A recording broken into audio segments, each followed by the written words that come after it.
मेरे प्यारे देशवासियों, आजादी का अमृत महोत्सव 75वें स्वतंत्रता दिवस पर आप सभी को और विश्व भर में भारत को प्रेम करने वाले, लोकतंत्र को प्रेम करने वाले सभी को बहुत बहुत शुभकामनाएं। आज आजादी के अमृत महोत्सव के इस पावन पर्व पर देश अपने सभी स्वतंत्र सेनानियों को राष्ट्र रक्षा में अपने आप को दिन रात खपाने वाले, आहूत करने वाले वीर वीरांगनाओं को आज देश नमन कर रहा है। आजादी को जन आंदोलन बनाने वाले पूज्य बापू हो या आजादी के लिए अपना सब कुछ न्योछावर करने वाले नेताजी सुभाष चंद्र बोस, भगत सिंह, चंद्रशेखर आजाद, बिस्मिल और अशफाक उल्लाह खां जैसे महान क्रांतिवीर हो, झांसी की रानी लक्ष्मीबाई हो, कित्तूर की रानी चेन्नम्मा हो या रानी गाइडिनल्यू हो या असम में मातंगिनी हाजरा का पराक्रम हो, देश के पहला प्रधानमंत्री पंडित नेहरू जी हो, देश को एकजुट राष्ट्र में बदलने वाले सरदार वल्लभ भाई पटेल हो, भारत के भविष्य की दिशा निर्धारित करने वाले, रास्ता तय कराने वाले बाबा साहब आंबेडकर सहित देश हर व्यक्तित्व को आज याद कर रहा है। देश इन सभी महापुरुषों का ऋणी है। भारत तो बहुरत्ना वसुंधरा है और भारत के हर कोने में, हर कालखंड में अनगिनत लोगों ने, जिसके नाम भी शायद इतिहास की तवारीख में नहीं होंगे, ऐसे अनगिनत लोगों ने इस राष्ट्र को बनाया भी है, आगे बढ़ाया भी है। मैं ऐसे हर व्यक्तित्व का वंदन करता हूं, उनका अभिनंदन करता हूं। भारत ने सदियों तक मातृभूमि, संस्कृति और आजादी के लिए संघर्ष किया है। गुलामी की कसक, आजादी की ललक इस देश ने सदियों तक कभी छोड़ी नहीं। जय पराजय आते रहे, लेकिन मन मंदिर में बसी हुई आजादी की आकांक्षा वो कभी खत्म होने नहीं दी।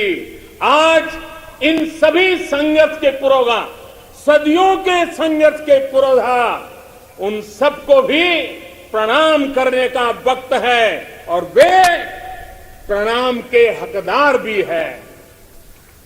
कोरोना वैश्विक महामारी, इस महामारी में हमारे डॉक्टर, हमारे नर्सेज, हमारे पैरामेडिकल स्टाफ, हमारे सफाई कर्मी वैक्सीन बनाने में जुटे, हमारे वैज्ञानिक हो, सेवा भावना से जुड़े हुए करोड़ों देशवासियों हो, जिन्होंने इस कोरोना के कालखंड में पल पल जन सेवा में समर्पित किया है, वे भी हम सबके वंदन के अधिकारी हैं। आज भी देश के कुछ इलाकों में बाढ़ है, भूस्खलन की हुए हैं, कुछ पीड़ादायक खबरें भी आती रहती हैं। कई क्षेत्रों में लोगों को जिस मुश्किल बढ़ा दी है, ऐसे समय केंद्र सरकार हो, राज्य सरकारें हो, सब उनके साथ मुस्तैदी के साथ खड़ी हुई है। आज इस आयोजन में, ओलंपिक में भारत में भारत की युवा पीढ़ी जिसने भारत का नाम रोशन किया है, ऐसे हमारे एथलीट्स, हमारे खिलाड़ी आज हमारे बीच में है। कुछ यहां है, कुछ सामने बैठे हैं। मैं आज देशवासियों को, यहां मौजूद है उनको भी, और हिंदुस्तान के कोने कोने में जो इस समारोह में मौजूद है, उन सबको मैं कहता हूं कि हमारे खिलाड़ियों के सम्मान में आइए कुछ पल तालियां बजा करके उनका सम्मान करें। भारत के खेलों का सम्मान, भारत की युवा पीढ़ी का सम्मान, भारत को गौरव दिलाने वाले युवाओं का सम्मान, देश, करोड़ों देशवासी आज तालियों की गड़गड़ाहट के साथ हमारे इन जवानों का, देश की युवा पीढ़ी का गौरव कर रहे हैं, सम्मान कर रहे हैं। एथलीट्स ने विशेष तौर पर हम ये गर्व कर सकते हैं कि उन्होंने हमारा दिल ही नहीं जीता है, लेकिन उन्होंने आने वाली पीढ़ियों को भी, भारत की युवा पीढ़ी को भी प्रेरित करने का बहुत बड़ा काम किया है। मेरे प्यारे देशवासियों, हम आजादी का जश्न मनाते हैं, लेकिन बंटवारे का दर्द आज भी हिंदुस्तान के सीने को छलनी करता है। ये पिछली शताब्दी की सबसे बड़ी त्रासदी में से एक थी। आजादी के बाद इन लोगों को बहुत ही जल्द भुला दिया गया। कल ही भारत ने एक भावुक निर्णय लिया है। अब से हर वर्ष 14 अगस्त को विभाजन विभीषिका स्मृति दिवस के रूप में याद किया जाएगा। जो लोग विभाजन के समय अमानवीय हालात से गुजरे, जिन्होंने अत्याचार सहे, जिन्हें सम्मान के साथ अंतिम संस्कार तक नसीब नहीं हुआ, उन लोगों का हमारी स्मृतियों में जीवित रहना भी उतना ही जरूरी है। आजादी के 75वें दिवस, स्वतंत्रता के दिवस पर विभाजन विभीषिका स्मृति दिवस का तय होना ऐसे लोगों को हर भारतवासी की तरफ से आदरपूर्वक श्रद्धांजलि है। मेरे प्यारे देशवासियों, प्रगति पथ पर बढ़ रहे हमारे देश के सामने और विश्व में पूरी मानव जात के सामने कोरोना का ये कालखंड बहुत बड़ी चुनौती के रूप में आया है। भारतवासियों ने बहुत संयम, बहुत धैर्य इसके साथ इस लड़ाई को लड़ा भी है। इस लड़ाई में हमारे सामने अनेक चुनौतियां थी, लेकिन हर क्षेत्र में हम देशवासियों ने असाधारण गति से काम किया है। हमारे वैज्ञानिकों ने, हमारे उद्यमियों की ताकत का ही ये परिणाम है कि भारत को वैक्सीन के लिए आज किसी और देश पर हमें निर्भर नहीं होना पड़ा। आप कल्पना कीजिए, पल भर सोचिए, अगर भारत के पास अपनी वैक्सीन नहीं होती तो क्या होता। पोलियो की वैक्सीन पाने में हमारे कितने साल बीत गए थे।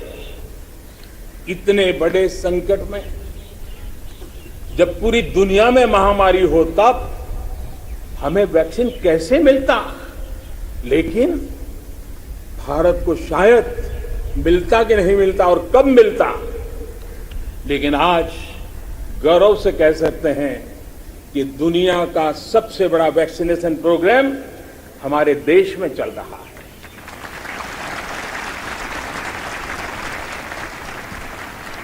54 करोड़ से लोग, 54 करोड़ से ज्यादा लोग वैक्सीन डोज लगा चुके हैं।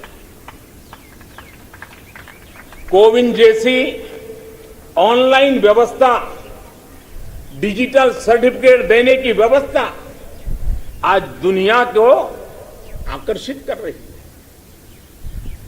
महामारी के समय भारत जिस तरह से 80 करोड़ देशवासियों को महीनों तक लगातार मुफ्त अनाज देकर के उनके गरीब के घर के चूल्हे को जलते रखा है, यह भी दुनिया के लिए एक अचरज भी है और चर्चा का विषय भी है। ये बात सही है कि अन्य देशों की तुलना में भारत में कम लोग संक्रमित हुए। ये भी सही है कि दुनिया के देशों की जनसंख्या की तुलना में भारत में हम अधिकतम मात्रा में हमारे नागरिकों को बचा सके, लेकिन ये हमारे लिए पीठ थपथपाने का विषय नहीं है, संतोष पाकर के सो जाने का विषय नहीं है। ये कहना कि कोई चुनौती नहीं थी, ये हमारे अपने विकास के आगे के रास्तों को बंद करने वाली सोच बन जाएगी। दुनिया के समृद्ध देशों की तुलना में हमारी व्यवस्थाएं कम है। विश्व के पास, समृद्ध देशों के पास जो है वो हमारे पास नहीं है। लेकिन इन सारे प्रयासों के बावजूद भी, और दूसरी तरफ हमारे यहां जनसंख्या भी बहुत है, विश्व की तुलना में बहुत जनसंख्या, और हमारी जीवन शैली भी कुछ अलग सी है। सारे प्रयासों के बाद भी कितने ही लोगों को हम बचा नहीं पाए, कितने ही बच्चों के सिर पर कोई हाथ फेरने वाला चला गया, उसे दुलारने, उसकी जिद पूरी करने वाला चला गया। ये असहनीय पीड़ा, ये तकलीफ हमेशा से साथ रहने वाली है। मेरे प्यारे देशवासियों, हर देश की विकास यात्रा में एक समय ऐसा आता है जब देश खुद को नए सिरे से परिभाषित करता है, खुद को नए संकल्पों के साथ आगे बढ़ाता है। भारत की विकास यात्रा में भी आज वो समय आ गया है। 75 वर्ष के अवसर को हमें एक समारोह भर ही सीमित नहीं करना है। हमने नए संकल्पों को आधार बनाना है, नए संकल्पों को लेकर के चल पड़ना है।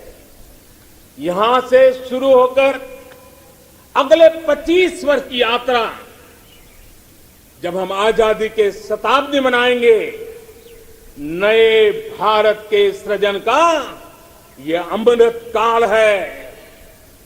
इस अमृत काल में हमारे संकल्पों की सिद्धि हमें आजादी के 100 वर्ष तक ले जाएगी, गौरवपूर्ण रूप से ले जाएगी। अमृत काल का लक्ष्य है भारत और भारत के नागरिकों के लिए समृद्धि के नए शिखरों का आरोहण। अमृत काल का लक्ष्य है एक ऐसे भारत का निर्माण जहां सुविधाओं का स्तर गांव और शहर को बांटने वाला न हो। अमृत काल का लक्ष्य है एक ऐसे भारत का निर्माण जहां नागरिकों के जीवन में सरकार बेवजह दखल ना दे।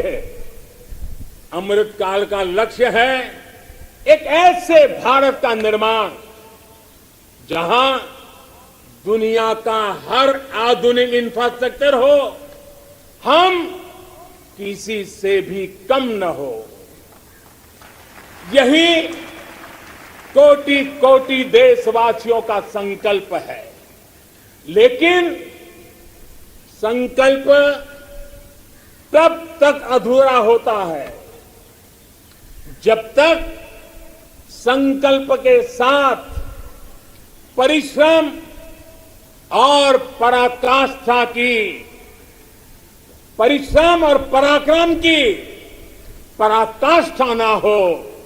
इसलिए हमें हमारे सभी संकल्पों को परिश्रम और पराक्रम की पराकाष्ठा करके सिद्ध करके ही रहना है।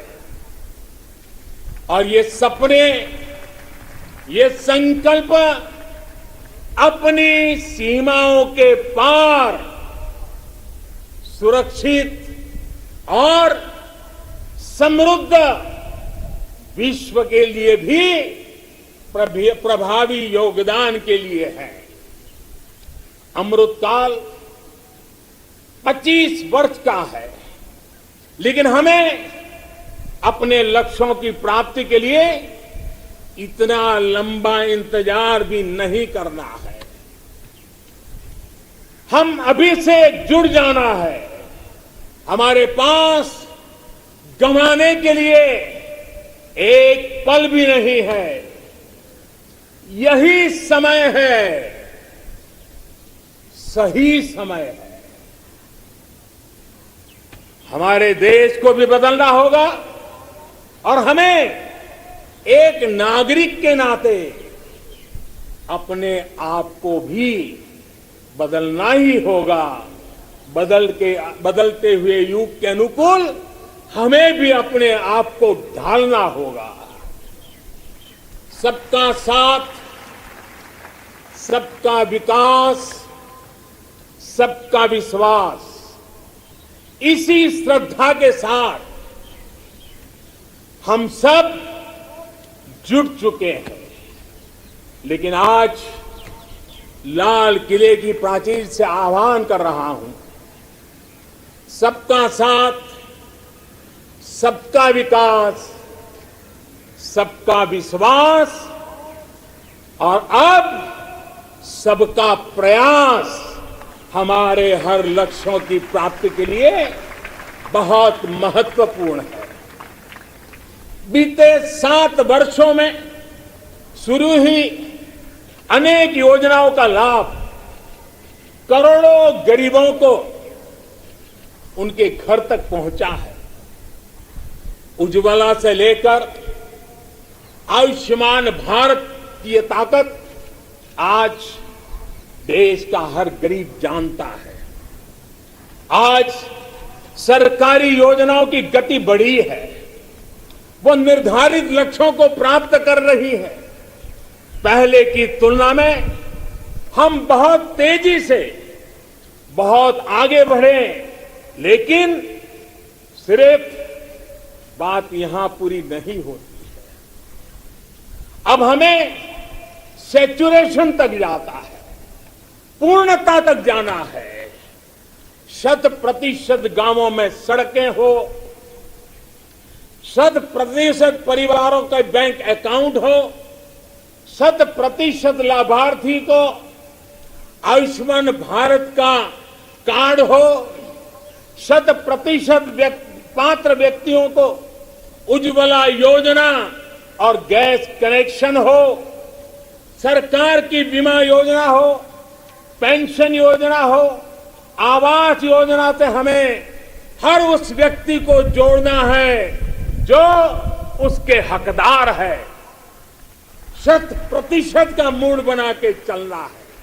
आज तक हमारे यहां कभी उन साथियों के बारे में नहीं सोचा गया जो रेहड़ी लगाते हैं, पटरी पर बैठकर, फुटपाथ पर बैठकर सामान बेचते हैं, ठेला चलाते हैं, हम इन साथियों को स्वनिधि योजना के जरिए बैंकिंग व्यवस्था से जोड़ा जा रहा है।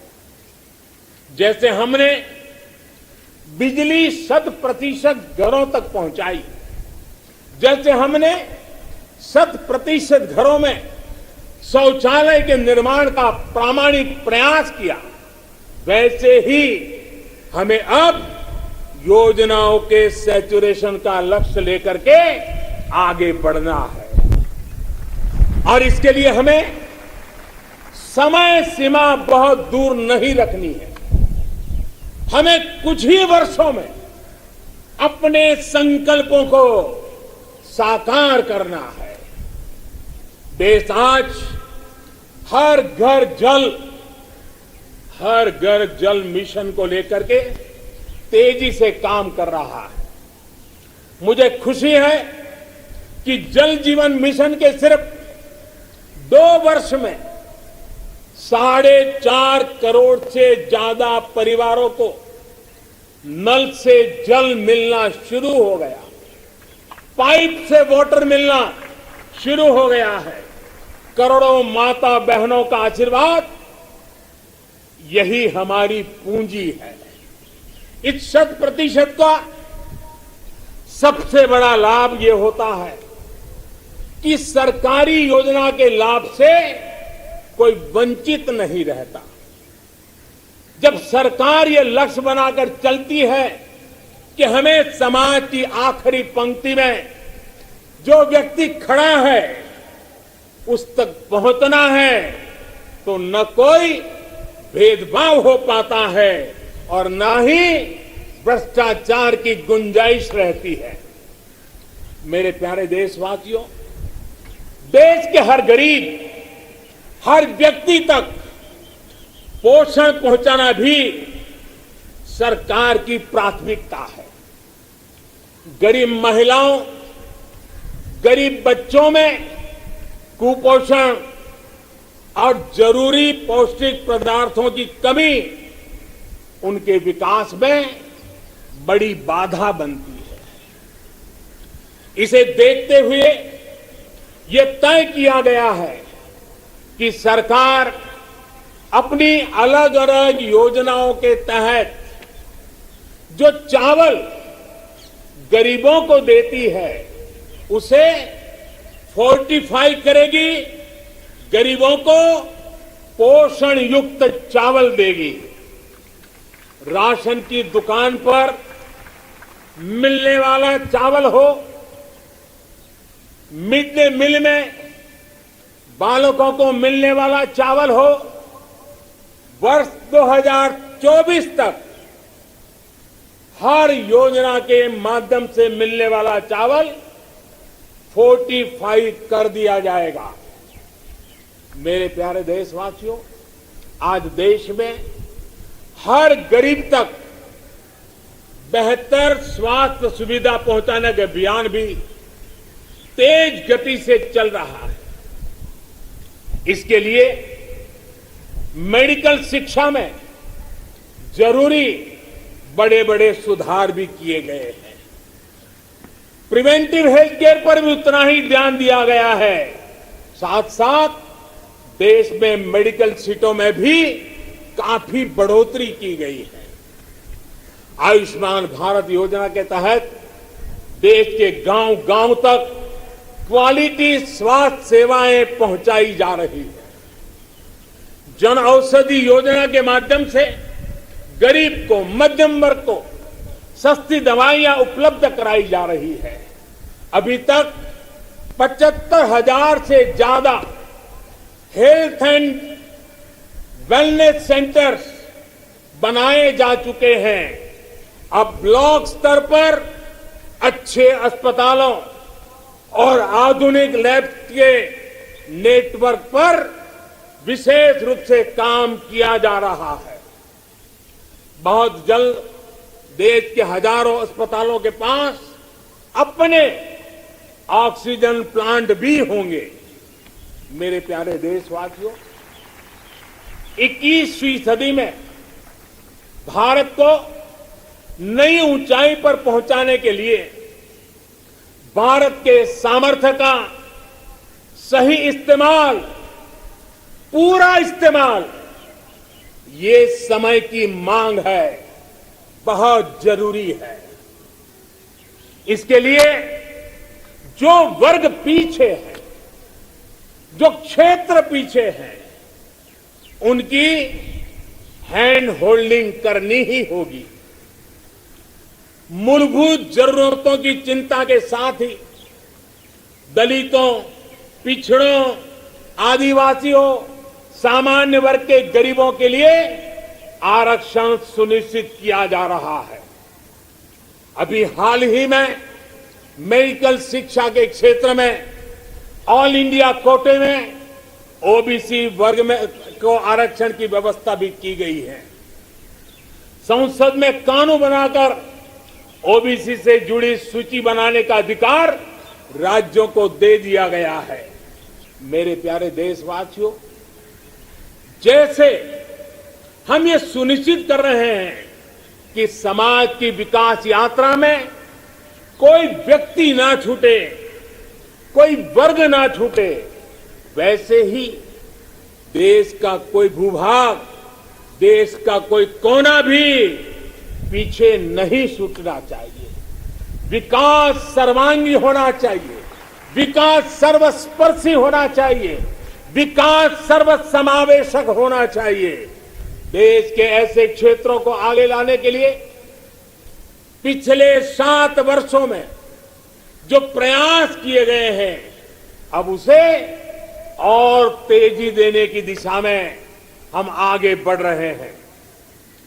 हमारा पूर्वी भारत, नॉर्थ ईस्ट, जम्मू कश्मीर, लद्दाख सहित पूरा हिमालय का क्षेत्र हो, हमारी कोस्टल बेल्ट या फिर आदिवासी अंचल हो, ये भविष्य में भारत के विकास का, भारत की विकास यात्रा का बहुत बड़ा आधार बनने वाले हैं। आज नॉर्थ ईस्ट में कनेक्टिविटी का नया इतिहास लिखा जा रहा है। ये कनेक्टिविटी दिलों की भी है और इंफ्रास्ट्रक्चर की भी है। बहुत जल्द नॉर्थ ईस्ट के सभी राज्यों की राजधानियों को रेल सेवा से जोड़ने का काम पूरा होने वाला है। एक्ट ईस्ट पॉलिसी के तहत आज नॉर्थ ईस्ट, बांग्लादेश, म्यांमार और दक्षिण पूर्वी एशिया से भी कनेक्ट हो रहा है। बीते वर्षों में जो प्रयास हुए हैं, उसकी वजह से हम नॉर्थ ईस्ट में स्थायी शांति के लिए, श्रेष्ठ भारत के निर्माण के लिए उत्साह अनेक गुना बढ़ा हुआ है। नॉर्थ ईस्ट से वहां पर tourism, adventure sports, organic farming, herbal medicine, oil palm, इसका पोटेंशियल बहुत बड़ी मात्रा में है।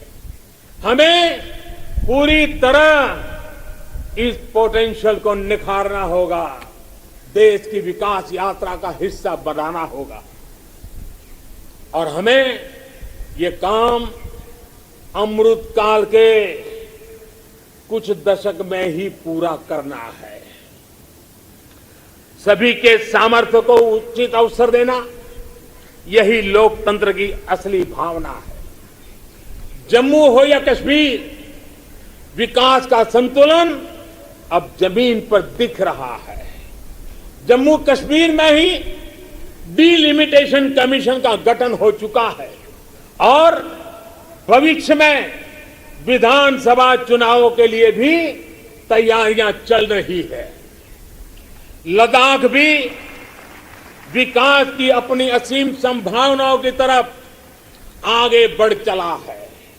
एक तरफ लद्दाख आधुनिक इंफ्रास्ट्रक्चर का निर्माण होते देख रहा है, तो वहीं दूसरी तरफ सिंधु सेंट्रल यूनिवर्सिटी लद्दाख को उच्च शिक्षा का, हायर एजुकेशन का केंद्र भी बना रही है।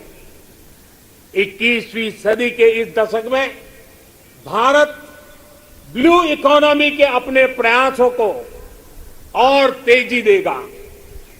हमें एक्वा कल्चर के साथ साथ सीवीड की खेती में बने जो नई संभावना बन रही है, उन संभावनाओं का भी पूरा लाभ उठाना है।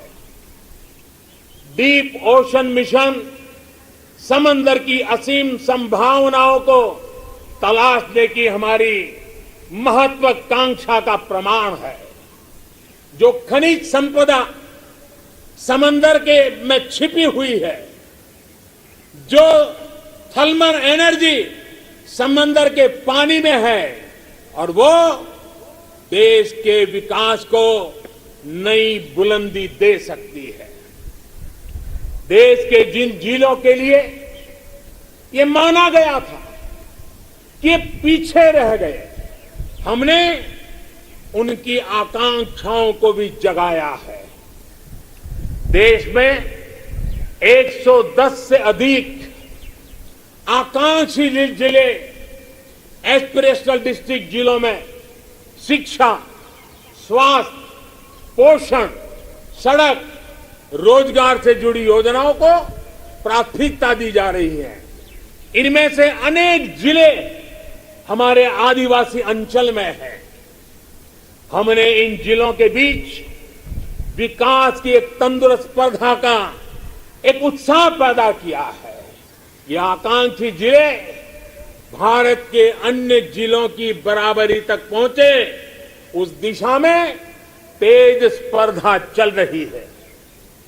मेरे प्यारे देशवासियों, अर्थ जगत में पूंजीवाद और समाजवाद, इसकी चर्चा तो बहुत होती है, लेकिन भारत सहकारवाद पर भी बल देता है। सहकारवाद हमारी परंपरा, हमारी संस्कारों के भी अनुकूल है।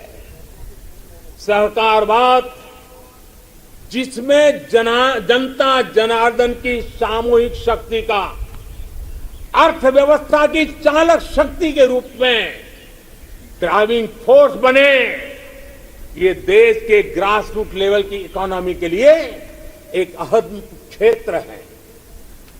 कोऑपरेटिव ये सिर्फ कानून नियमों की जंजाल वाली एक व्यवस्था नहीं है, बल्कि कोऑपरेटिव एक स्पिरिट है, कोऑपरेटिव एक संस्कार है, एक कोऑपरेटिव एक सामूहिक चलने की मन प्रवृत्ति है।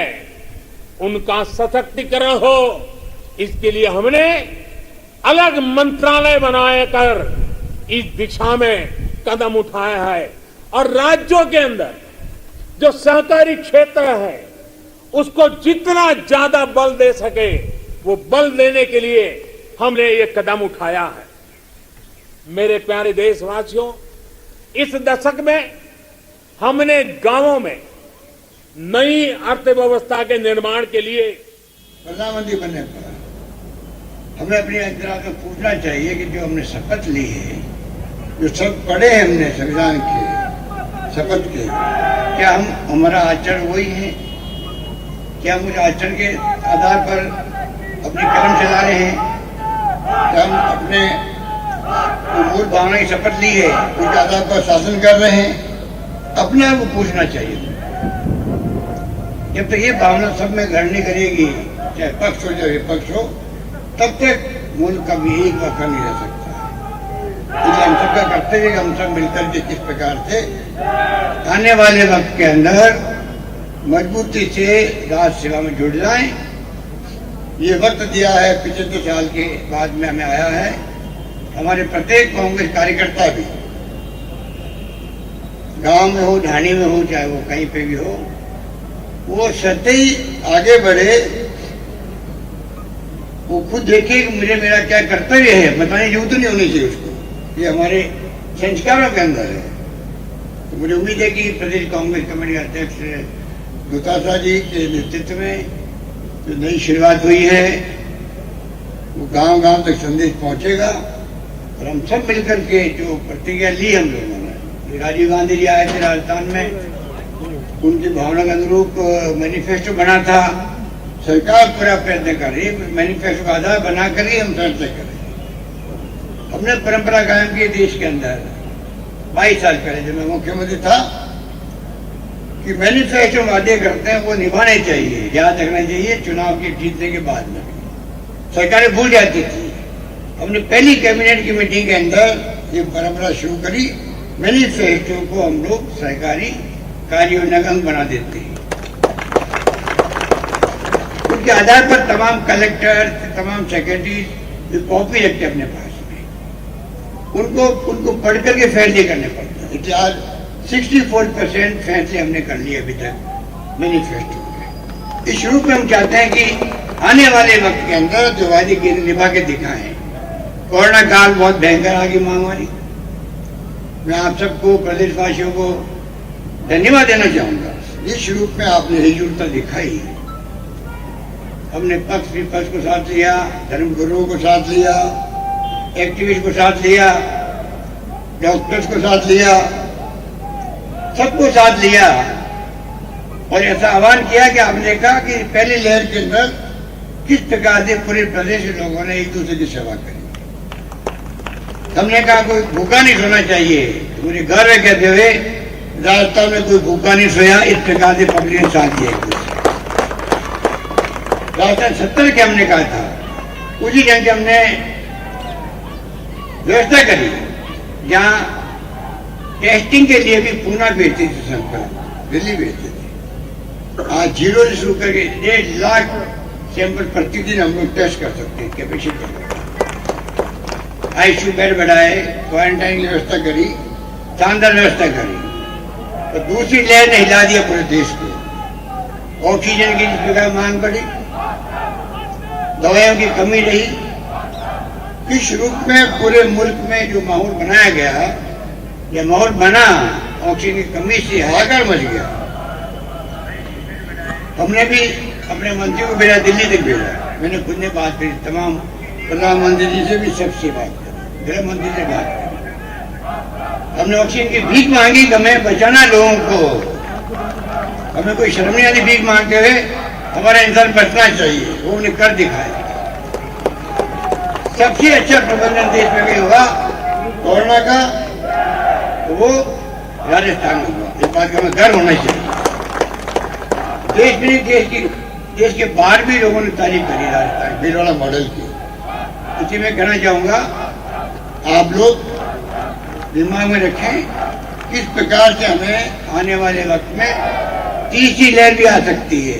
अभी कोरोना गया नहीं, कई मुल्कों में तीसरी लहर आ गई, अमेरिका में, इंग्लैंड में,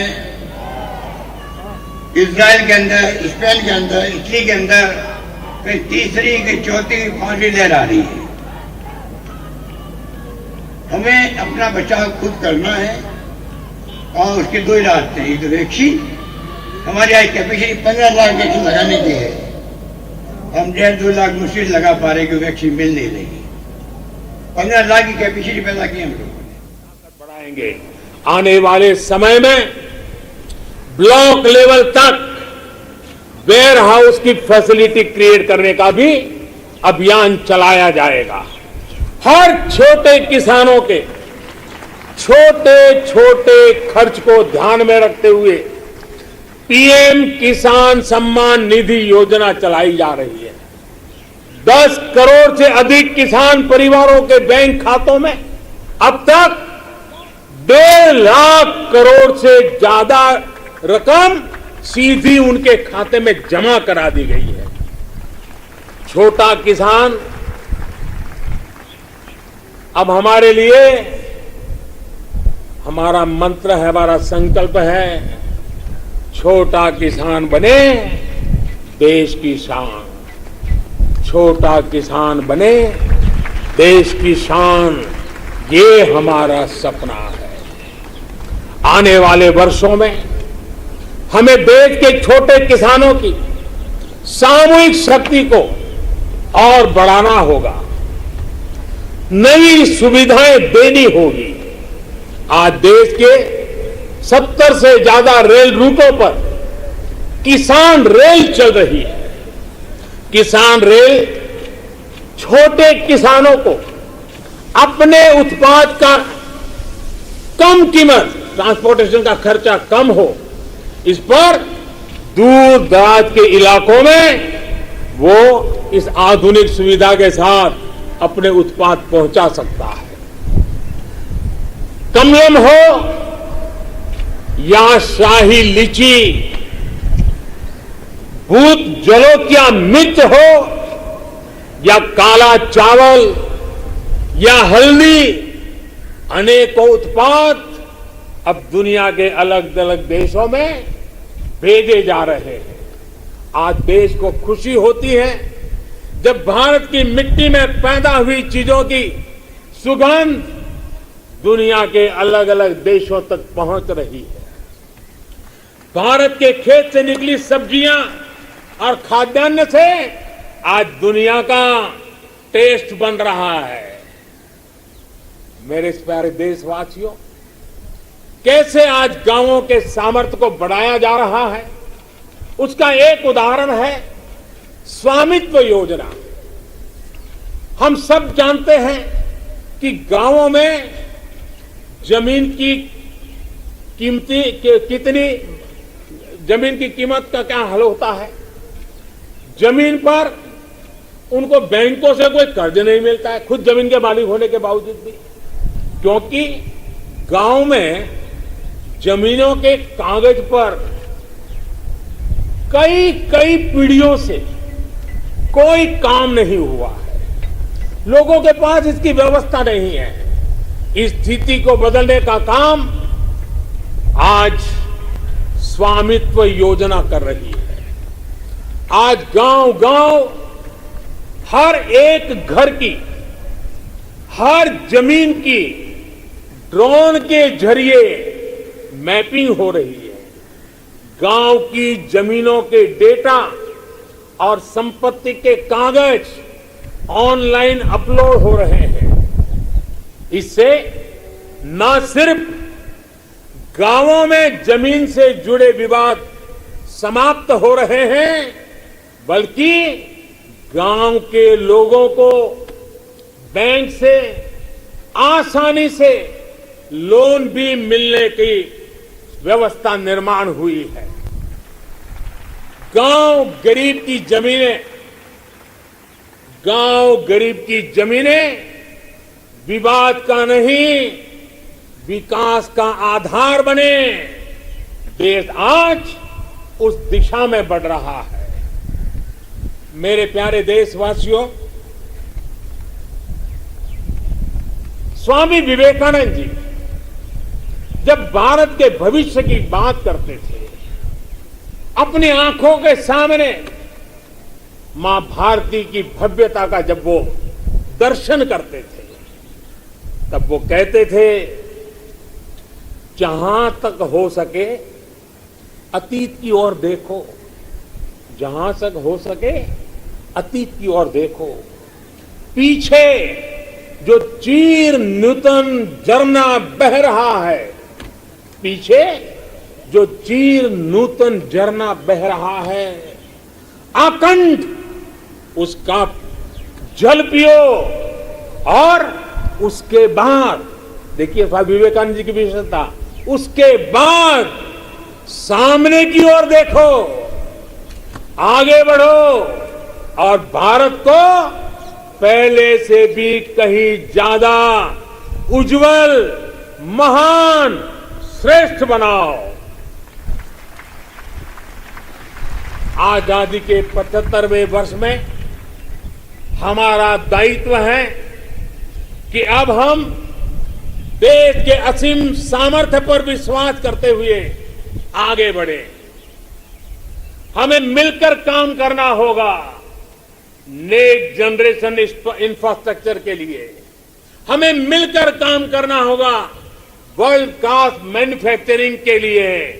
हमें मिलकर काम करना होगा कटिंग एज इनोवेशंस के लिए।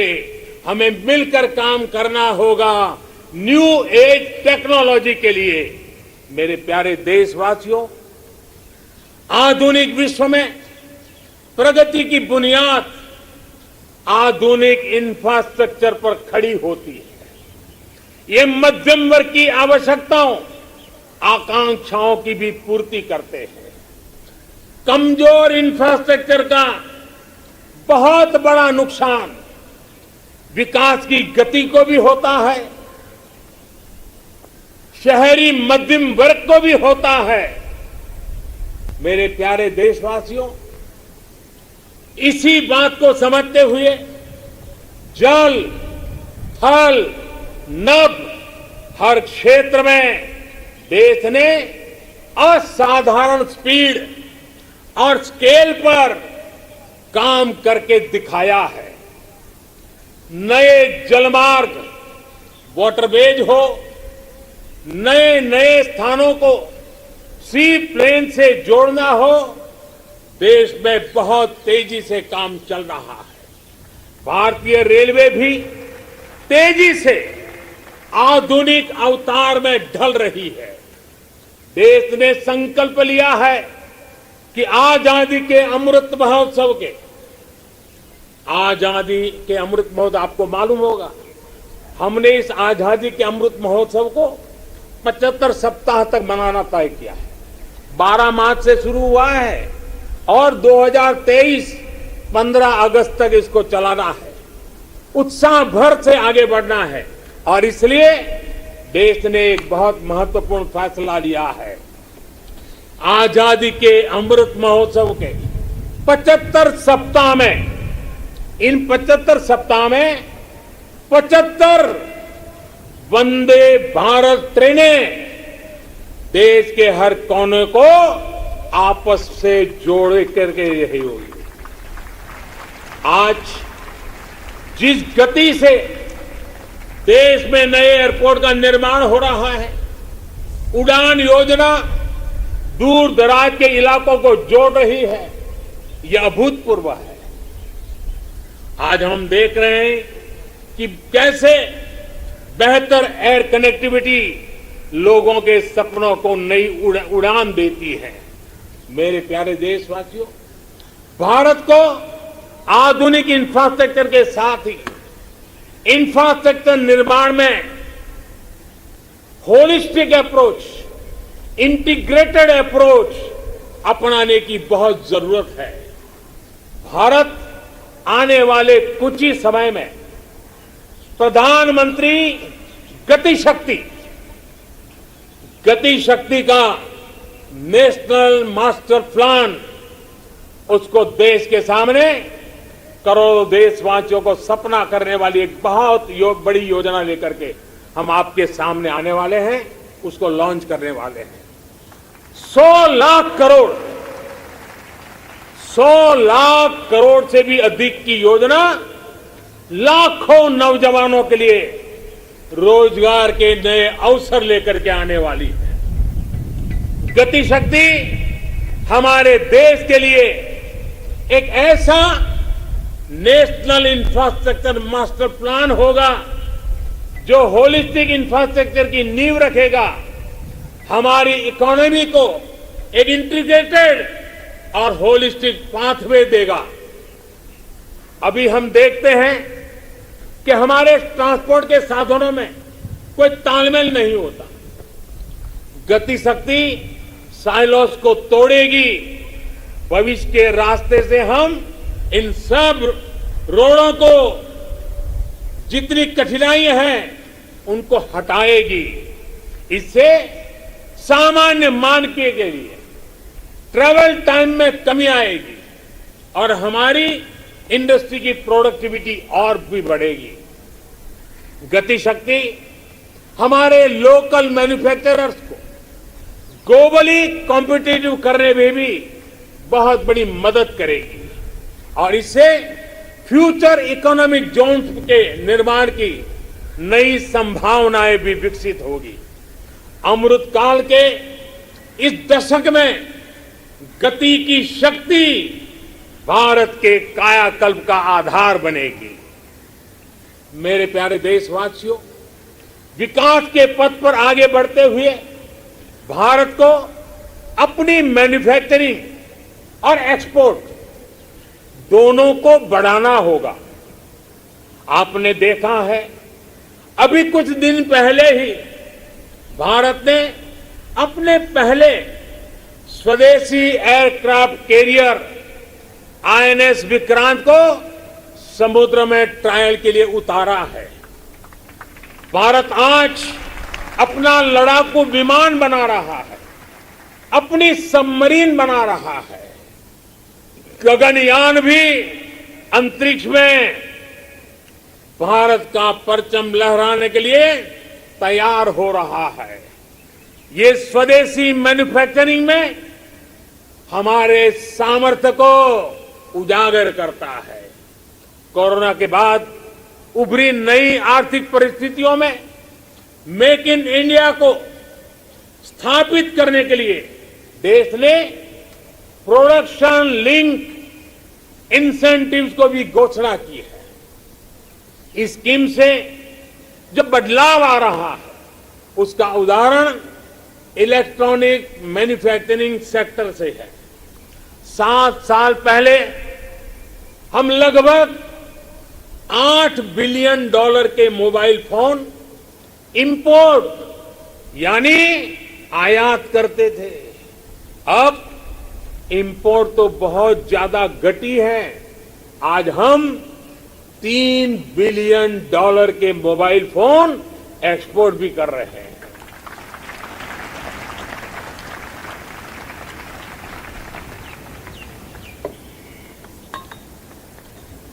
आज जब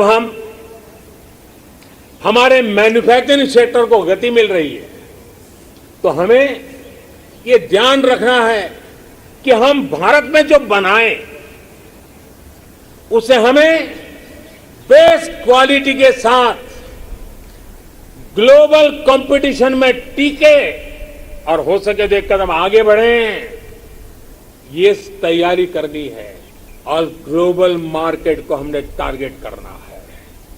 देश के सभी मैन्युफैक्चरर्स को मैं आग्रहपूर्वक कहना चाहूंगा, हमारे मैन्युफैक्चरर्स को इस बात को कभी नहीं भूलना होगा कि आप जो प्रोडक्ट बाहर बेचते हैं वो सिर्फ आपकी कंपनी के द्वारा बनाया हुआ सिर्फ एक पुर्जा नहीं है, एक प्रोडक्ट नहीं है।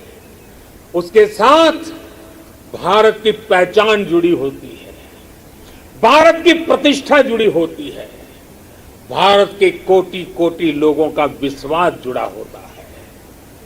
मेरे प्यारे देशवासियों, मैं इसलिए मैन्युफैक्चरर्स को कहता हूं, आपका हर एक प्रोडक्ट भारत का ब्रांड एम्बेसडर है। जब तक वो प्रोडक्ट इस्तेमाल में ले आया जाता रहेगा, उसे खरीदने वाला कहेगा, बड़े गर्व से कहेगा, सीना तान करके कहेगा, हां ये मेड इन इंडिया है। ये मिजाज चाहिए। अब आपके मन में दुनिया के मार्केट में छा जाने का सपना होना चाहिए। इस सपने को पूरा करने के लिए सरकार हर तरह से आपके साथ खड़ी है। मेरे प्यारे देशवासियों, आज देश के अलग अलग सेक्टर्स और देश के छोटे शहरों में भी, टियर 2, टियर 3 सिटीज में भी नए नए स्टार्टअप बन रहे हैं। उनकी भारतीय प्रोडक्ट्स को अंतर्राष्ट्रीय बाजार में जाने में बड़ी भूमिका भी है। सरकार अपने इन स्टार्टअप्स के साथ पूरी ताकत के साथ खड़ी है। उन्हें आर्थिक मदद देना हो, टैक्स में छूट देना हो, उनके लिए नियमों को सरल बनाना हो, सब कुछ किया जा रहा है। हमने देखा है कोरोना के इस कठिन काल में ही हजारों नए स्टार्टअप्स उभर करके आए हैं। बड़ी सफलता से वे आगे बढ़ रहे हैं। कल के स्टार्टअप आज के यूनिकॉर्न बन रहे हैं। इनकी मार्केट वैल्यू हजारों करोड़ रुपए तक पहुंच रही है। ये देश में नए प्रकार के वेल्थ क्रिएटर्स हैं। ये अपने यूनिक आइडियाज की शक्ति से अपने पैरों पर खड़े हो रहे हैं, आगे बढ़ रहे हैं और दुनिया को छा जाने का सपना लेकर के चल रहे हैं। इस दशक में भारत के स्टार्टअप इकोसिस्टम, इसको हम पूरी दुनिया में सर्वश्रेष्ठ बनाएं। हमें इस दिशा में काम करना है, हमें रुकना नहीं है। मेरे प्यारे देशवासियों, बड़े परिवर्तन लाने के लिए, बड़े रिफॉर्म के लिए राजनीतिक इच्छा शक्ति, पॉलिटिकल विल की जरूरत होती है। आज दुनिया देख रही है कि भारत में राजनीतिक इच्छा शक्ति की कोई कमी नहीं है। रिफॉर्म्स को लागू करने के लिए गुड और स्मार्ट गवर्नेंस चाहिए। आज दुनिया इस बात की भी साक्षी है कि कैसे भारत अपने यहां गवर्नेंस का नया अध्याय लिख रहा है। अमृत काल के इस दशक में हम नेक्स्ट जनरेशन रिफॉर्म्स को, और उसमें हमारी प्राथमिकता होगी नागरिकों को जो कुछ मिलना चाहिए, जो सर्विस डिलीवरी है वो लास्ट माइल तक, लास्ट व्यक्ति तक सीमलेसली, बिना झिझक, बिना कठिनाई से उसको पहुंचे। देश के समग्र विकास के लिए लोगों के जीवन में सरकार और सरकारी प्रक्रियाओं का बेवजह दखल समाप्त करना ही होगा। पहले के समय सरकार खुद ही ड्राइविंग सीट पर बैठ गई थी। ये उस समय की शायद मांग रही होगी, लेकिन अब समय बदल चुका है। बीते 7 वर्षों में देश में इसके लिए प्रयास भी बढ़ा है कि देश के लोगों को अनावश्यक कानूनों के जाल, अनावश्यक प्रक्रियाओं के जाल से मुक्ति दिलाए जाए। अब तक देश के सैकड़ों पुराने कानूनों को समाप्त किया जा चुका है। कोरोना के इस कालखंड में भी सरकार ने 15,000 से ज्यादा कंप्लायंसेस को समाप्त किया है। अब आप देखिए, आपको भी अनुभव होगा, कोई एक छोटा सरकारी काम हो, ढेर सारे कागज, बार बार कागज, एक ही जानकारी अनेक बार, यही चलता रहा है। 15,000 कंप्लायंसेस को हमने खत्म किया है। आप सोचिए, 200 साल पहले, एक उदाहरण मैं देना चाहता हूं, 200 साल पहले हमारे यहां एक कानून चला आ रहा है। 200 साल यानी 1857 से भी पहले से, जिसकी वजह से देश के नागरिक को मैपिंग यानी नक्शा बनाने की स्वतंत्रता नहीं थी। अब विचार कीजिए, 1857 से चल रहा है। नक्शा बनाना है तो सरकार को पूछिए, नक्शा किसी किताब में छापना है तो सरकार से पूछिए, नक्शा खो जाने पर गिरफ्तारी का भी उसमें प्रावधान है। आजकल हर फोन में मैप का ऐप है।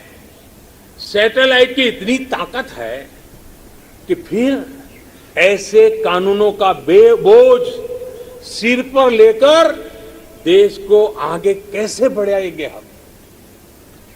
कंप्लायंसेस का ये बोझ उतरना बहुत जरूरी है।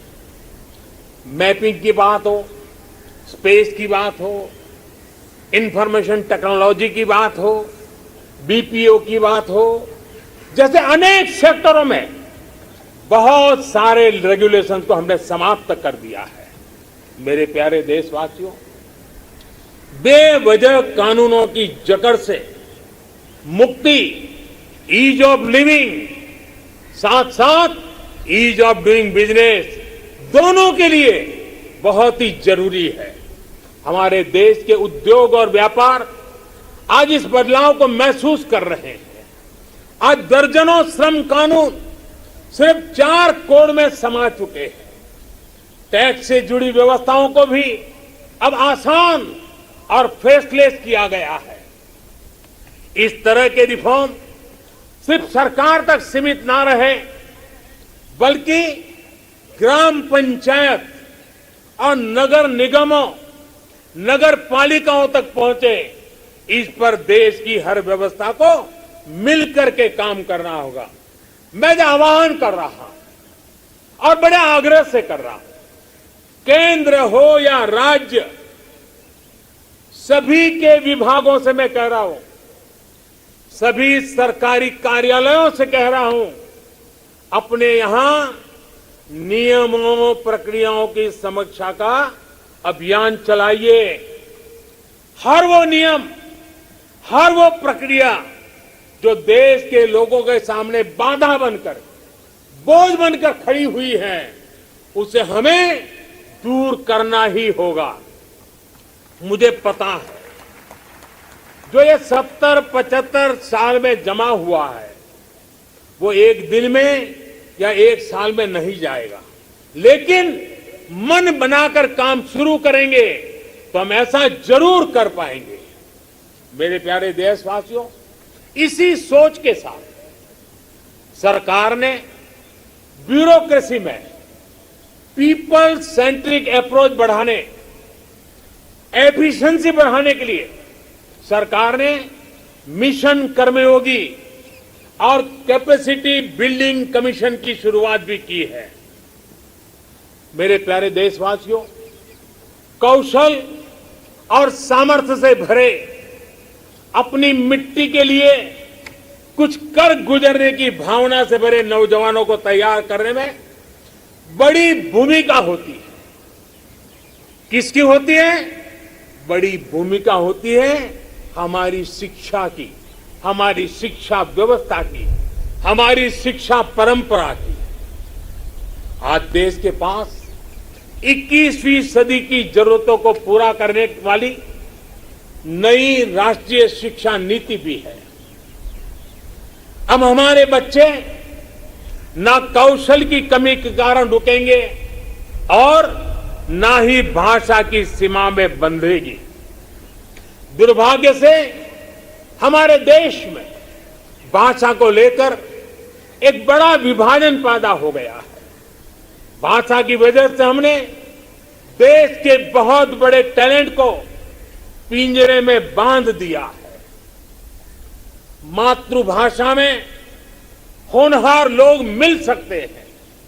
मातृभाषा में पढ़े हुए लोग आगे आएंगे तो उनका आत्मविश्वास और बढ़ेगा। जब गरीब की बेटी, गरीब का बेटा मातृभाषा में पढ़कर प्रोफेशनल बनेंगे तो उनके सामर्थ्य के साथ न्याय होगा। नई राष्ट्रीय शिक्षा नीति में गरीबी के खिलाफ लड़ाई का साधन भाषा है, ऐसा मैं मानता हूं। ये नई राष्ट्रीय शिक्षा नीति भी एक प्रकार से गरीबी के खिलाफ लड़ाई का एक बहुत बड़ा शस्त्र बनकर के काम आने वाला है। गरीबी से जंग जीतने का आधार भी मातृभाषा की शिक्षा है, मातृभाषा की प्रतिष्ठा है, मातृभाषा का महात्म्य है। देश ने देखा है खेल के मैदान में, और हम अनुभव कर रहे हैं, खेल के मैदान में भाषा रुकावट नहीं बनी और उसका परिणाम देखा है कि युवा हमारे खिलने लगे हैं, खेल भी रहे हैं, खिल भी रहे हैं। अब ऐसा ही जीवन के अन्य मैदानों में भी होगा। नई राष्ट्रीय शिक्षा नीति, उसकी एक और विशेष बात है, इसमें स्पोर्ट्स को एक्स्ट्रा करिकुलर के जगह मेन स्ट्रीम पढ़ाई का हिस्सा बनाया गया है। जीवन को आगे बढ़ाने में जो भी प्रभावी माध्यम है, उनमें एक स्पोर्ट्स भी है। जीवन में संपूर्णता के लिए जीवन में खेलकूद होना, स्पोर्ट्स होना बहुत आवश्यक है। एक समय था जब खेलकूद की मुख्य धारा नहीं समझा जाता था। मां बाप भी बच्चों से कहते थे कि खेलते ही रहोगे तो जीवन बर्बाद कर लोगे। अब देश में फिटनेस को लेकर, स्पोर्ट्स को लेकर एक जागरूकता आई है। इस बार ओलंपिक में भी हमने देखा है, हमने अनुभव किया है, ये बदलाव हमारे देश के लिए एक बहुत बड़ा टर्निंग पॉइंट है। इसलिए आज देश में खेलों में टैलेंट, टेक्नोलॉजी और प्रोफेशनलिज्म लाने के जो अभियान चल रहा है, इस दशक में हमें उसे और तेज करना है और व्यापक करना है। ये देश के लिए गौरव की बात है कि शिक्षा हो या खेल, बोर्ड्स के नतीजे हो या ओलंपिक का मैदान, हमारी बेटियां आज अभूतपूर्व प्रदर्शन कर रही है। आज भारत की बेटियां अपना स्पेस लेने के लिए आतुर है। हमें यह सुनिश्चित करना है कि हर कैरियर और कार्य क्षेत्र में महिलाओं की समान सहभागिता हो। हमें यह सुनिश्चित करना है कि सड़क से लेकर वर्क प्लेस तक में हर जगह पे महिलाओं में सुरक्षा का एहसास हो, सम्मान का भाव हो। इसके लिए देश के शासन प्रशासन को, पुलिस और न्याय व्यवस्था को, नागरिकों को अपनी 100% जिम्मेदारी निभानी है। इस संकल्प को हमें आजादी के 75 साल का संकल्प बनाना है। आज मैं खुशी देशवासियों से साझा कर रहा हूं। मुझे लाखों बेटियों के संदेश मिलते थे कि वो भी सैनिक स्कूल में पढ़ना चाहती हैं।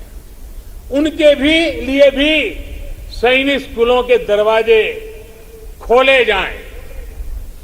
2-2.5 साल पहले मिजोरम के सैनिक स्कूल में पहली बार बेटियों को प्रवेश देने का हमने एक छोटा सा प्रयोग प्रारंभ किया था। अब सरकार ने तय किया है कि देश के सभी सैनिक स्कूलों को देश की बेटियों के लिए भी खोल दिया जाएगा। देश के सभी सैनिक स्कूलों में अब बेटियां भी पढ़ेगी। विश्व में नेशनल सिक्योरिटी का जितना महत्व है, वैसा ही महत्व एनवायरमेंट सिक्योरिटी को दिए जाने लगा है। भारत आज एनवायरमेंटल सिक्योरिटी की एक मुखर आवाज है।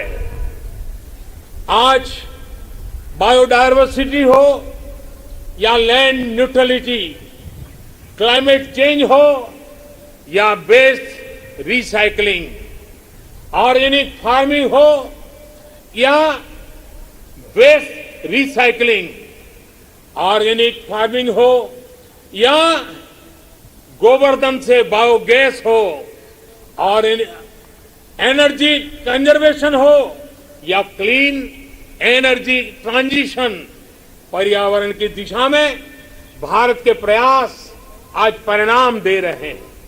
भारत ने वन क्षेत्र को या फिर नए नेशनल पार्क की संख्या, बाघों की संख्या और एशियाटिक लायन सभी में वृद्धि हर देशवासी के लिए खुशी की बात है। मेरे प्यारे देशवासियों, भारत की इन सफलताओं के बीच एक और सच को भी हमें समझना होगा। भारत आज एनर्जी इंडिपेंडेंट नहीं है। भारत आज एनर्जी इंपोर्ट के लिए सालाना 12 लाख करोड़ रुपए से भी अधिक खर्च करता है। भारत की प्रगति के लिए, आत्मनिर्भर भारत बनाने के लिए भारत का एनर्जी इंडिपेंडेंट होना समय की मांग है, अनिवार्य है। इसलिए आज भारत को यह संकल्प लेना होगा कि हम आजादी के 100 साल होने से पहले भारत को एनर्जी इंडिपेंडेंट बनाएंगे। और इसके लिए हमारा रोड मैप बहुत स्पष्ट है। गैस बेस्ड इकोनॉमी है, देश भर में सीएनजी पीएनजी का नेटवर्क हो, 20% इथेनॉल ब्लेंडिंग का टारगेट हो। भारत एक तय लक्ष्य के साथ आगे बढ़ रहा है। भारत ने इलेक्ट्रिक मोबिलिटी की तरफ भी कदम बढ़ाया है और रेलवे के 100% इलेक्ट्रिफिकेशन पर भी काम तेज गति से आगे बढ़ रहा है। भारतीय रेलवे ने 2030 तक नेट जीरो कार्बन एमिटर बनने का लक्ष्य रखा है। इन सारे प्रयासों के साथ ही देश मिशन सर्कुलर इकोनॉमी इस पर भी बल दे रहा है। हमारी व्हीकल स्क्रैप पॉलिसी इसका एक बड़ा उदाहरण है। आज G20 के जो देशों का समूह है उसमें भारत एकमात्र देश ऐसा है जो अपने क्लाइमेट गोल्स को प्राप्त करने की दिशा में तेजी से आगे बढ़ रहा है। भारत ने इस दशक के अंत तक रिन्यूएबल एनर्जी के 450 गीगावाट का लक्ष्य तय किया है। 2030 तक 450 गीगावाट। इसमें से 100 गीगावाट के लक्ष्य को भारत ने तय समय से पहले हासिल कर लिया है। हमारे ये प्रयास दुनिया को भी एक भरोसा दे रहे हैं। ग्लोबल स्टेज पर इंटरनेशनल सोलर अलायंस का गठन इसका बड़ा उदाहरण है। भारत आज जो भी कार्य कर रहा है उसमें सबसे बड़ा लक्ष्य है जो भारत को क्लाइमेट जंप देने वाला है। क्लाइमेट के क्षेत्र में क्वांटम जंप देने वाला है, वो है ग्रीन हाइड्रोजन का क्षेत्र।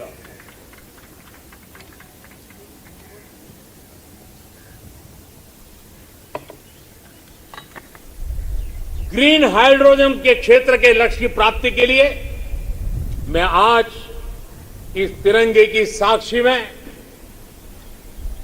नेशनल हाइड्रोजन मिशन की घोषणा कर रहा हूं।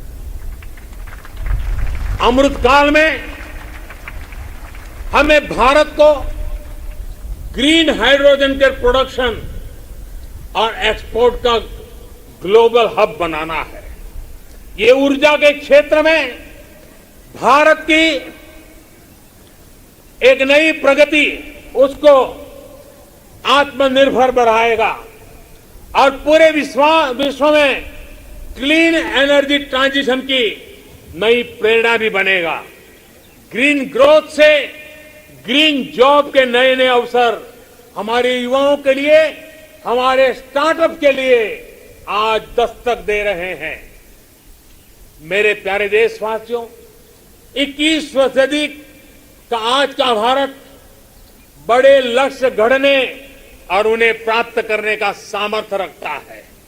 आज भारत उन विषयों को भी हल कर रहा है जिनके सुलझाने में दशकों से, सदियों से इंतजार था। आर्टिकल 370 को बदलने का ऐतिहासिक फैसला हो, देश को टैक्स के जाल से मुक्ति दिलाने वाली व्यवस्था, जीएसटी हो, हमारे फौजी साथियों के लिए वन रैंक वन पेंशन का निर्णय हो, राम जन्मभूमि केस का शांतिपूर्ण समाधान, ये सब हमने बीते कुछ वर्षों में सच होते देखा है। त्रिपुरा में दशकों बाद ब्रू रियांग समझौता होना हो, ओबीसी कमीशन को संवैधानिक दर्जा देना हो, या फिर जम्मू कश्मीर में आजादी के पहली बार बीडीसी और डीडीसी चुनाव, भारत की संकल्प शक्ति लगातार सिद्ध कर रहा है। आज कोरोना के दौर में भारत में रिकॉर्ड विदेशी निवेश आ रहा है। भारत का विदेशी मुद्रा भंडार भी अब तक के सबसे ऊंचे स्तर पर है। सर्जिकल स्ट्राइक और एयर स्ट्राइक करके भारत ने देश के दुश्मनों को नए भारत के सामर्थ्य का संदेश भी दे दिया है। ये बताता है कि भारत बदल रहा है, भारत बदल सकता है। भारत कठिन से कठिन फैसले भी ले सकता है और कड़े से कड़े फैसले लेने में भी भारत झिझकता नहीं है, रुकता नहीं है। मेरे प्यारे देशवासियों, सेकंड वर्ल्ड वॉर के बाद, द्वितीय विश्व युद्ध के बाद वैश्विक संबंधों का स्वरूप बदल गया। कोरोना के बाद भी पोस्ट कोरोना नए वर्ल्ड ऑर्डर की संभावना है। कोरोना के दौरान दुनिया ने भारत के प्रयासों को देखा भी है और सराहा भी है। आज दुनिया भारत को एक नई दृष्टि से देख रही है। इस दृष्टि के दो महत्वपूर्ण पहलू हैं, एक आतंकवाद और दूसरा विस्तारवाद। भारत इन दोनों ही चुनौतियों से लड़ रहा है और सधे हुए तरीके से बड़ी हिम्मत के साथ जवाब भी दे रहा है। हम भारत अपने दायित्वों को सही तरीके से निभा पाए, इसके लिए हमारी रक्षा तैयारों को भी उतना ही सदृढ़ रहना होगा।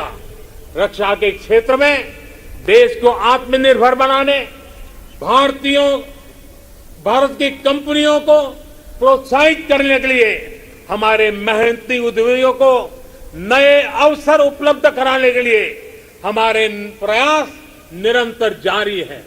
मैं देश को विश्वास दिलाता हूं कि देश की रक्षा में लगी हमारी सेनाओं के हाथ मजबूत करने के लिए हम कोई कसर नहीं छोड़ेंगे।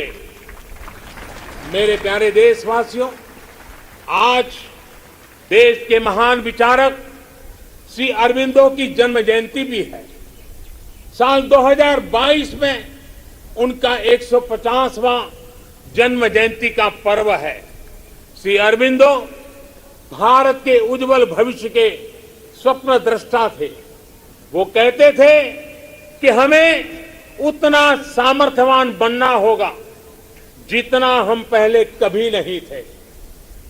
हमें अपनी आदतें बदलनी होगी, एक नए हृदय के साथ अपने को फिर से जागृत करना होगा। श्री अरविंदो की ये बातें हमें अपने कर्तव्यों का ध्यान दिलाती है। एक नागरिक के तौर पर, एक समाज के तौर पर हम देश को क्या दे रहे हैं, ये भी हमें सोचना होगा। हमने अधिकारों को हमेशा महत्व दिया है। उस कालखंड में उसकी जरूरत भी रही है, लेकिन अब हमें कर्तव्यों को सर्वोपरि बनाना है, सर्वोपरि रखना है। जिन संकल्पों का बीड़ा आज देश ने उठाया है, उन्हें पूरा करने के लिए हर जन को जुड़ना होगा, हर देशवासी को इसे ओन करना होगा। देश के जल संरक्षण का अभियान शुरू किया है तो हमारा कर्तव्य है पानी बचाने को अपनी आदत से जोड़ना। देश अगर डिजिटल लेन देन पर बल दे रहा है तो हमारा भी कर्तव्य है कि हम भी कम से कम कैश वाला ट्रांजैक्शन करना। देश ने लोकल फॉर वोकल का अभियान शुरू किया है तो हमारा कर्तव्य है कि ज्यादा से ज्यादा स्थानीय उत्पादों को खरीदे। देश के प्लास्टिक मुक्त भारत की जो हमारी कल्पना है, हमारा कर्तव्य है कि सिंगल यूज प्लास्टिक को इस्तेमाल पूरी तरह हमें रोकना होगा। ये हमारे ही कर्तव्य है कि हम अपनी नदियों में गंदगी न डालें, अपने समंदर के किनारों को स्वच्छ रखें। हमें स्वच्छ भारत मिशन को भी एक और नए मुकाम तक पहुंचाना है। आज जब देश आजादी के 75 वर्ष के उपलक्ष्य में आजादी का अमृत महोत्सव मना रहा है तो हमें इस आयोजन से जुड़ना भी, उसके में बढ़ चढ़ करके हिस्सा लेना, संकल्पों को बार बार जगाते रहना, ये हम सबका कर्तव्य है।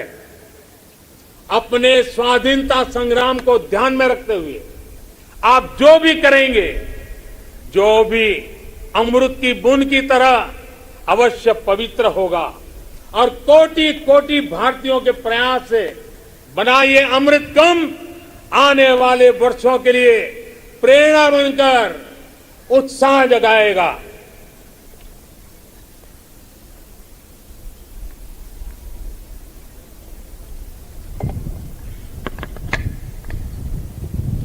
मेरे प्यारे देशवासियों, मैं भविष्य दृष्टा नहीं, मैं कर्म के फल पर विश्वास करता हूं। मेरा विश्वास है मेरे देश के युवाओं पर, मेरा विश्वास है देश की बहनों पर, देश की बेटियों पर, देश के किसानों पर, देश के प्रोफेशनल्स पर। ये कैन डू जनरेशन है, कैन डू जनरेशन है। ये हर लक्ष्य हासिल कर सकती है। मुझे विश्वास है कि जब 2047 आजादी का स्वर्णिम उत्सव, आजादी के 100 साल होंगे, जो भी प्रधानमंत्री होगा आज से 25 साल के बाद, जो भी प्रधानमंत्री होंगे, वो जब झंडारोहण करते होंगे तो मैं आज विश्वास से कहता हूं, वो अपने भाषण में जिन सिद्धियों का वर्णन करेंगे, वो सिद्धियां वही होगी जो आज देश संकल्प कर रहा है। ये मेरा विजय का विश्वास है। आज मैं जो संकल्प रूप में बोल रहा हूं, वो 25 साल के बाद जो भी ध्वजारोहण करते होंगे, वे सिद्धि के रूप में बोलेंगे। देश सिद्धि के रूप में उसका गौरव गान करता होगा। जो आज देश के युवा हैं, वो उस समय भी देखेंगे कि देश ने कैसे ये कमाल करके दिखाया है। 21वीं सदी में भारत के सपनों और आकांक्षाओं को पूरा करने से कोई भी बाधा अब हमें रोक नहीं सकती। हमारी ताकत हमारी जीवटता है, हमारी ताकत हमारी एकजुटता है, हमारी प्राण शक्ति राष्ट्र प्रथम सदैव प्रथम की भावना है। ये समय है साझा स्वप्न देखने का, ये समय है साझा संकल्प करने का, ये समय है साझा प्रयत्न करने का, और यही समय है हम विजय की ओर बढ़ चले। और इसलिए मैं फिर कहता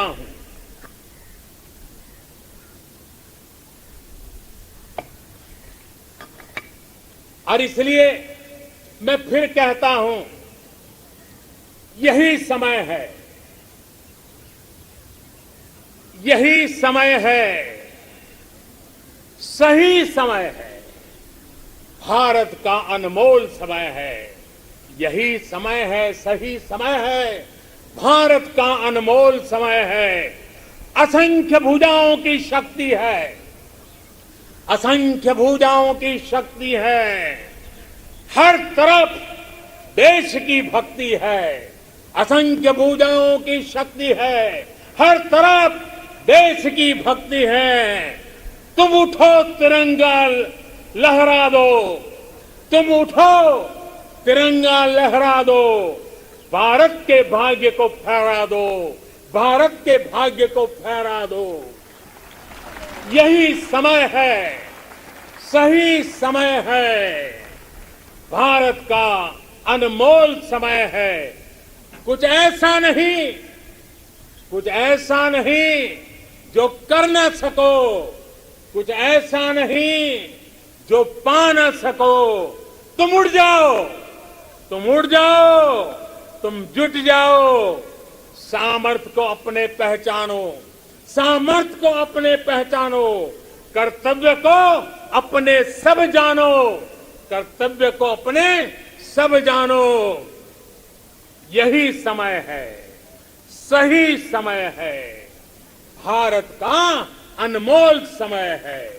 जब देश आजादी के 100 साल पूरा करेगा तो देशवासियों के लक्ष्य यथार्थ में बदले, मेरी यही कामना है।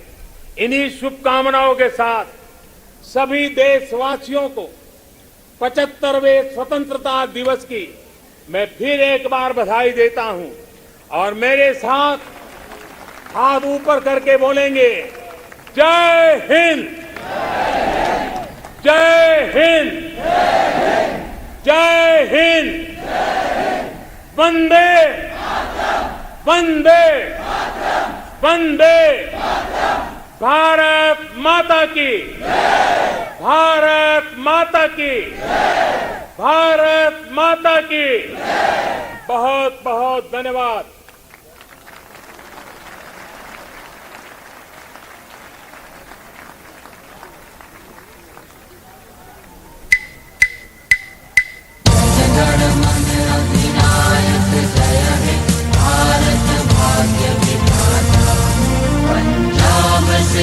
गुजरात मराठा द्राविड़ उत्कल बंग, विंध्य हिमाचल यमुना गंगा उच्छल जलधि तरंग।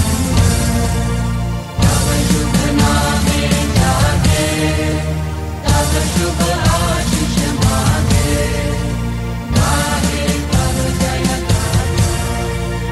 जन गण मंगल दायक जय हे भारत भाग्य विधाता। जय हे, जय हे, जय हे, जय जय जय जय हे।